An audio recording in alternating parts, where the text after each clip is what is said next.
T20 world cup 2024లో చిరకాల ప్రత్యర్థి పాకిస్తాన్తో జరుగుతున్న మ్యాచ్లో టీమిండియా 19 ఓవర్స్లో 119 పరుగులకే కుప్పకూలిపోయింది. మందకుడి పిచ్పై బ్యాటింగ్కి అంతగా అనుకూలించకపోయినా 10 ఓవర్స్కి టీమిండియా 3 వికెట్లు కోల్పోయి 81 పరుగులు చేసి మెరుగైన స్థితిలోనే ఉంది. కానీ ఆ తర్వాత 9 ఓవర్స్లో 38 పరుగులకే 7 వికెట్లు కోల్పోయి ఆల్అౌట్ అయిపోయింది. టీమిండియా బ్యాట్స్మెన్లు రిషబ్ పంత్, అక్షర్ పటేల్ వీళ్ళిద్దరే సత్తా చాటారు. మిగిలిన బ్యాట్స్మెన్ అంతా కూడా విఫలమయ్యారు. రిషబ్ పంత్ కూడా ఆదిలోనే అవుట్ అవ్వాల్సిందే.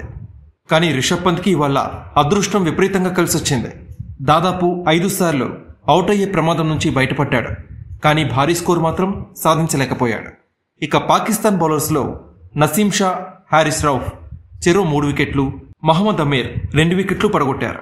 అయితే భారత బ్యాటింగ్కి మూల స్తంభాలైన విరాట్ కోహ్లీ, రోహిత్ శర్మ ఆదిలోనే అవుట్ అవ్వడం జట్టుని, ఫ్యాన్స్ ని విపరీతంగా డిసప్పాయింట్ చేసింది. విరాట్ కోహ్లీ 3 బంతుల్లో ఒక 4 సహాయంతో 4 పరుగులు, రోహిత్ శర్మ 12 బంతుల్లో ఒక 4, ఒక సిక్సర్ సహాయంతో 13 పరుగులే చేసి అవుట్ అయ్యారు.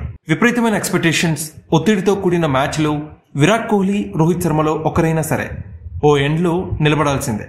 కానీ విరాట్ కోహ్లీ ఐపీఎల్ జోరులో బౌండరీకి యత్నించి ఫీల్డర్కి నేరుగా క్యాచ్ ఇచ్చాడు. విరాట్ కోహ్లీ అవుట్ అయిన తర్వాత రోహిత్ శర్మ అయిన పార్ట్నర్షిప్కి ప్రాధాన్యత ఇవ్వాల్సిందే.